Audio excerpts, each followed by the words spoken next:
अस्सलाम वालेकुम एवरीवन। आज की इस वीडियो में हम स्टडी करते हैं general mathematics topic number 3 matrix and determinants. First पे हम कुछ डेफिनेशंस को स्टडी करेंगे और उसके बाद इसके कुछ क्वेश्चन को वन बाय वन सॉल्व करेंगे। हमारे पास फर्स्ट डेफिनेशन है मैट्रिक्स की।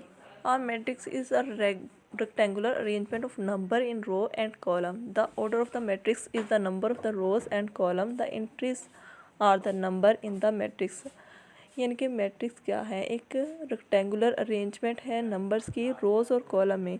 रेक्टेंगुलर तौर पे हम अरेंज कर लेते हैं नंबर्स को रो और कॉलम वाइज, और उसके बाद इसका ऑर्डर किस तरह से फाइंड करते हैं, जितनी नंबर ऑफ़ रोज़ होंगी और नंबर ऑफ़ कॉलम वो इसका होगा मैट्रिक्स का ऑर्डर। और इसको रिप्रेजेंट किस तरह से किया जाता है, matrix is written as follow. हमारे पास ये एक मैट्रिक्स डिनोट की गई है। और उसके बाद हमारे पास नेक्स्ट डेफिनेशन है। अब हमारे पास है नेक्स्ट एडिशन किस तरह से मैट्रिक को करते हैं, मैट्रिक को किस तरह से ऐड किया जाता है, सब्ट्रैक्ट किया जाता है, मल्टीप्लाई करते हैं किसी भी स्केलर के साथ या किसी दो मैट्रिक को। अब addition of matrix, to add two matrix they must have the same order. जब हमने दो मैट्रिक्स को ऐड करना है उनका ऑर्डर सेम हो, यानी कि number of rows equal to number of columns के, तो फिर हम उसको ऐड कर सकते हैं। अदरवाइज़ हम किसी भी मैट्रिक्स को जिनके ऑर्डर डिफरेंट होंगे उनको ऐड नहीं कर सकते। अब हमारे पास ये एक एग्जांपल है।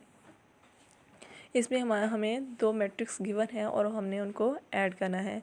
अब हम इनको ऐड करते हैं। अब ये हमारे पास मैट्रिक्स है, अब हम इनको रो वाइज ऐड कर लें चाहे कॉलम वाइज ऐड कर लें। अब फर्स्ट रो का फर्स्ट एलिमेंट फर्स्ट मैट्रिक का सेकंड रो के सेकंड मैट्रिक के फर्स्ट एलिमेंट के साथ, यानी कि 5 को हम 2 में ऐड कर देंगे। 5 प्लस माइनस माइनस आ जाएगा, और उसके बाद माइनस के 3 को प्लस कर देंगे 1 में, और उसके बाद -3 प्लस 3 कर देंगे, 4 प्लस 0 कर देंगे, और उसके बाद है 0 प्लस 4 और 7 प्लस माइनस माइनस 3 आ जाएगा। अब हमने इनको सॉल्व किया तो हमारे पास आंसर आ गया है एक न्यू मैट्रिक। वो हमारे पास मैट्रिक क्या है, 5 में से 2 को सब्ट्रैक्ट किया तो आंसर आया 3। और उसके बाद है माइनस के 3 प्लस 1, हमारे पास आंसर आ जाएगा -2। अब 3 माइनस 3 तो आंसर हमारे पास 0 आया है। 4 प्लस 0 का 4 आ जाएगा, और इस तरह से हमने नेक्स्ट सॉल्व किया। 0 प्लस 4 4 और 7 माइनस 3 इक्वल टू 4। अब ये हमारे पास न्यू मैट्रिक्स जनरेट हो गई। इस तरह से हमने ऐड कर लिया है। और उसके बाद हम किसी भी दो मैट्रिक्स को सब्ट्रैक्ट किस तरह करते हैं, to subtract two matrix they must have the same order. यानी कि अगर हमने सब्ट्रैक्ट करना है या ऐड करना है तो उन दोनों मैट्रिक्स का, जितने भी मैट्रिक्स को हम सब्ट्रैक्ट करेंगे या ऐड करेंगे, सबका ऑर्डर जो है सेम हो। जिस तरह से इन दोनों मैट्रिक्स को हमने ऐड किया है वह इसी तरह से हमने कोई भी 2 दी हुई हैं 3 दी हुई हैं, जितने भी मैट्रिक्स हों तो हम उनको सब्ट्रैक्ट कर लेंगे। अब ये तो थी ऑर्डर जो था हमारे पास यहाँ पे 3/2 था। अब इनका जो है हमारे पास मैट्रिक्स गिवन है, इनका 3/3 ऑर्डर है। नंबर ऑफ़ रोज़ भी 3 हैं और कॉलम भी 3 हैं। अब हमने यहाँ पे भी ऐसे ही करना है, रो वाइज ऐड सब्ट्रैक्ट कर लें या कॉलम वाइज कर लें, लेकिन फर्स्ट एंट्री को फर्स्ट में और सेकंड को सेकंड में, थर्ड को थर्ड में। अब देखें हम 9 माइनस 4 करेंगे तो, और उसके बाद -2 -0 कर देंगे, 4 -7, और उसके बाद है 5 - 1 0 -5 और 6 माइनस, और ये माइनस जो होगा प्लस हो जाएगा, 4 हो जाएगा। उसके बाद नेक्स्ट है 1 माइनस और माइनस प्लस, 1 + 2 और 3 - 3 और 8 - 2। अब इनको हमने सब्ट्रैक्ट किया। सब्ट्रैक्ट करने के बाद हमारे पास जो आंसर आया है वो है 9 - 4 = 5 और -3। इस तरह से माइनस करके हमारे पास ये मैट्रिक्स बन गई है 5 - 2 -3 4 और माइनस के 5 10 3 0 और 6। ये हमारे पास न्यू मैट्रिक्स बन गई है। और उसके बाद है मल्टीप्लिकेशन बाय अ स्केलर। किसी स्केलर को किसी मैट्रिक के साथ किस तरह से मल्टीप्लाई करते हैं। इन मैट्रिक्स अलजब्रा और real number is often called a scalar. यानी कि अलजब्रा में या किसी भी मैट्रिक्स में जो रियल नंबर होता है वो हमारे पास स्केलर कहलाता है। To multiply a matrix by a scalar we multiply each entry in the matrix by the scalar. यानी कि हमने किस तरह से इनको मल्टीप्लाई करना है स्केलर के साथ, जो हर मैट्रिक की हर एंट्री को हमने उस स्केलर नंबर के साथ मल्टीप्लाई कर देना है। अब हमारे पास ये एक एग्जांपल है। हमने 4 लिया है और 4 को मैट्रिक के साथ मल्टीप्लाई करते हैं। 4 को हमने मैट्रिक्स की ऑल एंट्रीज़ के साथ 1 बाय 1 मल्टीप्लाई करना है। अब 4 को -2 से मल्टीप्लाई करेंगे, फिर 4 को 0 से, 4 को 4 से और 4 को -1 से। अब हमने इनके साथ मल्टीप्लाई किया तो हमारे पास जो आंसर आया -8 0 16 और -14। और उसके बाद है मैट्रिक्स मल्टीप्लिकेशन। मैट्रिक्स को अब ये तो था स्केलर के साथ मल्टीप्लाई करना, अब मैट्रिक्स को किस तरह से मल्टीप्लाई करते हैं। Given an R cross C matrix and S cross D matrix B, यानी कि इसका ऑर्डर जो है मैट्रिक ए का आर मल्टीप्लाई सी है और बी का जो है एस डी है। हम सिंपल मैट्रिक्स लेके उसको मल्टीप्लाई करके देखेंगे और किस तरह से उनको मल्टीप्लाई करना है और सॉल्व करना है। अब हमने कोई सी दो मैट्रिक्स लेके उसको मल्टीप्लाई करते हैं। फर्स्ट ऑफ ऑल हमारे पास मैट्रिक ए और मैट्रिक्स बी दो हैं। अब इनको हमने किस तरह से मल्टीप्लाई करना है, इसकी ये कंडीशन है कि इसकी ये कंडीशन लाजमी नहीं है कि इनके दोनों का ऑर्डर सेम हो। अब यहाँ पे इसकी नंबर और ऑर्डर जो है दोनों का डिफरेंट है। मैट्रिक्स ए की हम रो लेंगे और मैट्रिक्स बी के तमाम कॉलम के साथ 1 बाय 1 मल्टीप्लाई करेंगे। अब ये देखें मैट्रिक्स ए में रो में फर्स्ट एंट्री 2 है, तो इधर बी में जो है फर्स्ट एंट्री कॉलम में जो 1 है 2 को 1 से मल्टीप्लाई किया, फिर हमने 3 को 1 से मल्टीप्लाई करना है सेकेंड एंट्री के साथ। अब इसी तरह से फिर हमने मैट्रिक्स ए की रो फर्स्ट रो को सेकंड कॉलम से मल्टीप्लाई करेंगे। अब सेकंड कॉलम से किया 2 को मल्टीप्लाई किया 1 से और 3 को मल्टीप्लाई कर दिया 0 के साथ, तो हमारे पास इसका आंसर सॉल्व करने के बाद 2 आ गया। और उसके बाद नेक्स्ट जो है 2 को मल्टीप्लाई कर देंगे 1 के साथ और फिर हमने 3 को मल्टीप्लाई किया 2 के साथ, तो इन दोनों को 2 और 6 जो है सॉल्व किया तो हमारे पास आंसर आया 8। इसी तरह से हमने नेक्स्ट मैट्रिक्स ए का सेकंड रो और मैट्रिक्स बी के तमाम कॉलम से 1 बाय 1 मल्टीप्लाई करेंगे जिस तरह से हमने फर्स्ट में किया है। और फिर मैट्रिक ए की जो थर्ड रो है उसको मैट्रिक बी के तीनों कॉलम के साथ 1 बाय 1 मल्टीप्लाई करेंगे। मल्टीप्लाई करने के बाद इनको प्लस करके हमारे पास एक न्यू मैट्रिक्स आ गई है, वो है 5 2 8 2 1 3 और 1 1 1। और इसके बाद नेक्स्ट हमने इसका इस तरह से प्रोडक्ट सॉल्व कर लेना है। नेक्स्ट डेफिनेशन है हमारे पास।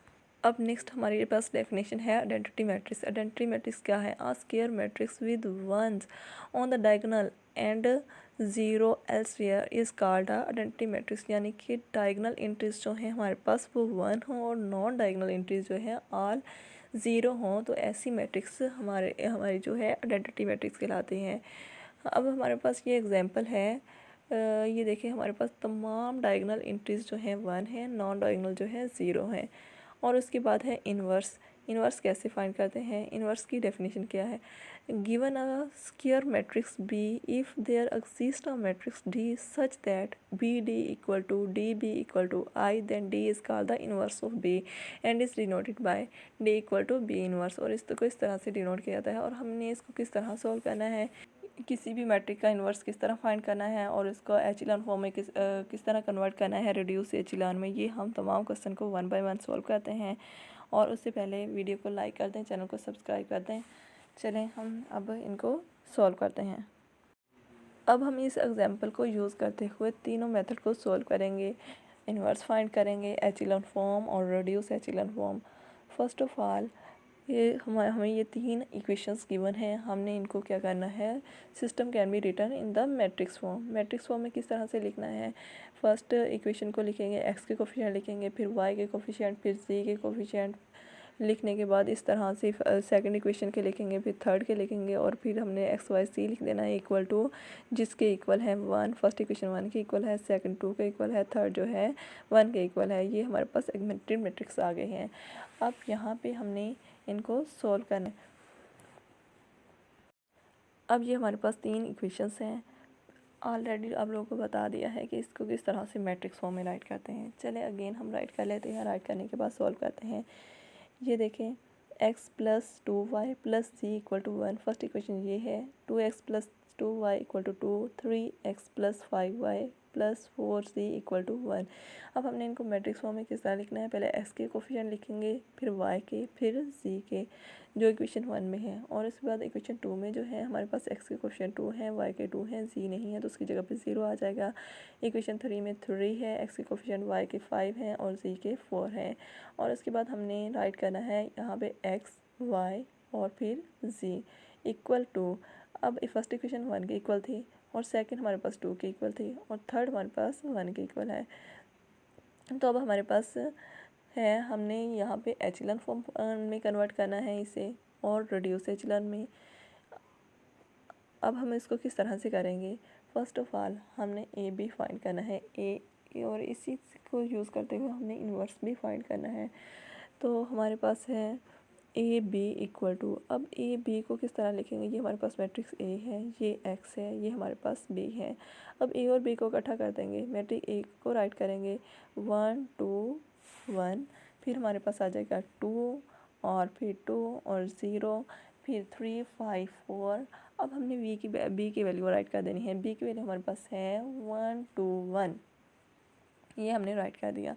अब हमने इसको एचिलान और रिड्यूस एचिलान में कन्वर्ट करना है, और उसके लिए हमारे पास ये कंडीशन होती है कि 1 के नीचे जो एंट्रीज होती हैं उनको 0 करना होता है, और डायगोनल एंट्रीज को 1 के इक्वल कन्वर्ट करना होता है। और उसके बाद है हमारे पास फर्स्ट एंट्री तो ऑलरेडी 1 है, इसको हमें 0 करने की ज़रूरत नहीं है, इसके नीचे वाले को 0 करना है। अब इसको 0 करने के लिए हमने R2 में से, यानी कि सेकंड रो में से मल्टीप्लाई 2 के साथ करके R1 को माइनस कर देना है। अब ये देखिए, हम फर्स्ट रो तो वैसे same as it is write कर देंगे, और उसके बाद हमने क्या करना है, -2 को मल्टीप्लाई करेंगे R1 के साथ, और 2 माइनस, अब ये देखिए 2 माइनस 2 हो जाएगा, 0 आ जाएगा। अब 2 को 2 से मल्टीप्लाई किया, 4 माइनस के 4, 2 माइनस 4 माइनस के 2। अब फर्स्ट रो को हमने जब 2 के साथ मल्टीप्लाई कर रहे हैं, -2 0 -2 जो होता है हमारे पास -2 आ जाता है। अब 2 को हमने R1 को मल्टीप्लाई किया था 2 के साथ, -2 और +2 -0। अब हमने नेक्स्ट इसको भी हमने जो है इस 0 के नीचे भी हमारे पास यही कंडीशन होती है कि इसको भी हमने 0 करना है, थर्ड रो में फर्स्ट एंट्री को।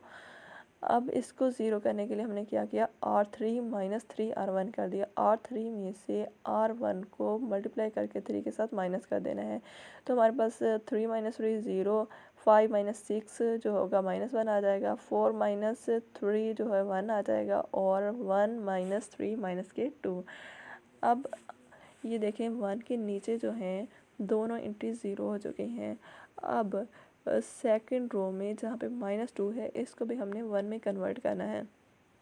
इसको 1 में कन्वर्ट करने के लिए हम क्या करेंगे, हमने इसको या तो ऐसे कर लेते हैं, हम इसको चेंज कर लेते हैं दोनों रोज़ को। अब ये देखें, इसके नीचे जो थर्ड रो में 1 प्रेजेंट है, तो हमने कन्वर्ट कर लेना है R2 और 3, यानी कि रो 2 को रो 3 में चेंज कर लेते हैं। फर्स्ट रो तो वैसे ही लिखेंगे 1 2 1 1, और उसके बाद सेकंड को थर्ड रो में कन्वर्ट कर लेंगे, और थर्ड को सेकंड में। अब ये हमारे पास 0 -1 1 -2, और 0 -2 -2, और ये आ जाता है 0। अब ये देखें, यहाँ पे हमारे पास सेकंड रो में सेकंड एंट्री जो है -1 है, यहाँ पे हमारे पास +1 होना चाहिए। इसके लिए हमने क्या करना है, यहाँ से माइनस कॉमन ले लेना है। जब हम माइनस कॉमन लेंगे, ये भी एक हमारी कंडीशन सेटिस्फाई हो रही है, और इसके नीचे, इस 1 के नीचे हमने 0 चाहिए, तो हमने नीचे वाले टर्म्स को भी 0 बनाना है। फर्स्ट पे हम इस यहाँ से माइनस कॉमन लेंगे। जब हमने माइनस कॉमन लेना है किस में से, सेकंड रो में से, -R2 राइट करेंगे, और बाकी सेम वैसे ही राइट कर देंगे 1 2 1 1, और फिर यहाँ पे आ जाएगा 0, और जो प्लस वाले होंगे माइनस हो जाएंगे सेकंड रो में से, और माइनस वाले जो हैं प्लस हो जाएंगे। अब ये देखिए 0 1 -1 और 2, और उसके बाद ये सेम वैसे ही राइट कर देंगे। अब हमारे पास जो थर्ड रो में 1 के नीचे एंट्री है उनको 0 करना है। उनको 0 करने के लिए हम क्या करेंगे, अब हमने करना है R1 -2 R2। R1 में से हमने माइनस कर देना है 2 R2 को, तो हमारे पास ये वैल्यू आ जाती है 1, तो वैसे ही राइट करेंगे ना फर्स्ट रो को। तो हमारे पास जब हमने R1 -2 R2 करेंगे, तो ये तो वैसे ही हो जाएगा, आंसर आ जाएगा ना, क्योंकि ये 0 है, तो 0 के साथ किसी को भी मल्टीप्लाई करता वैसे ही आ जाता है। अब ये देखें, जब हमने R2 के साथ, यानी कि सेकंड एंट्री के साथ -2 को मल्टीप्लाई किया, +2 और -2, ये 0 आंसर आ गया, और ये माइनस और -2 +2 और ये 1 3 प्लस के हो जाते हैं, और उसके बाद -4 +1, तो हमारे पास आंसर आएगा -3।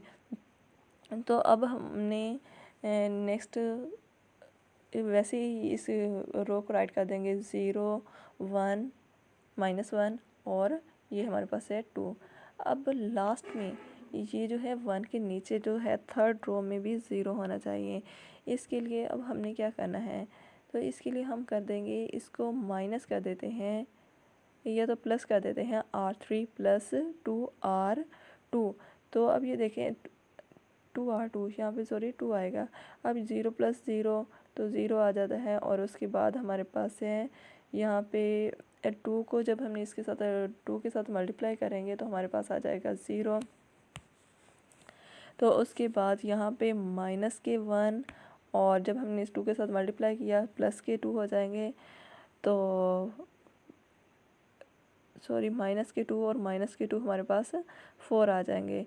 तो यहाँ पे आ जाता है -2 और -2 4।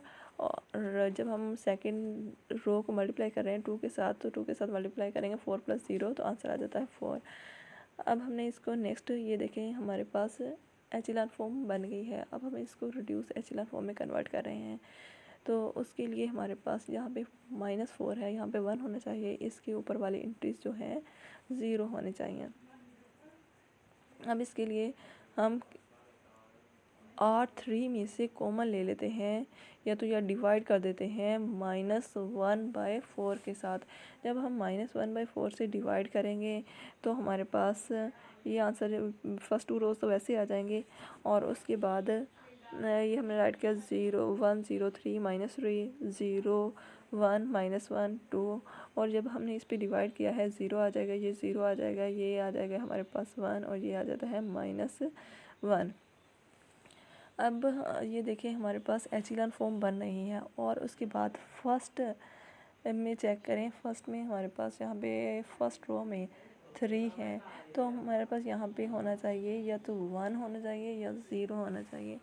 अब हमने इसको 0 में कन्वर्ट करना है। R1 - 3 R3 करेंगे तो हमारे पास ये 3 भी जो है 0 हो जाएगा। अब ये देखें हमारे पास है 1 0 0 और ये 0 आ गई हैं तमाम टर्म्स। और उसके बाद हमारे पास है 0 1 और ये जो है 0 1 जब हमने R2 + R3 करेंगे तो ये भी जो होगा हमारे पास 0 हो जाएगा। तो उसके बाद ये हमारे पास आंसर आ गया। सॉल्व करने के बाद ये हमारी रिड्यूस एचिलर फॉर्म बन गई, यानी कि डायगोनल एंट्रीज के ऊपर वाली टर्म्स और नीचे वाली जो है तमाम 0 हो गई हैं। अब यहाँ से हमारे पास x की वैल्यू 0 आ जाती है, y की हमारे पास 1 आ जाती है और c की वैल्यू हमारे पास -1 आ जाती है। ये हमारा क्वेश्चन सॉल्व हो गया। इसका नेक्स्ट पार्ट नेक्स्ट वीडियो में सॉल्व करेंगे। वीडियो अच्छी लगे तो लाइक कर दें, चैनल को सब्सक्राइब करें। Thank you for watching. अल्लाह हाफिज़।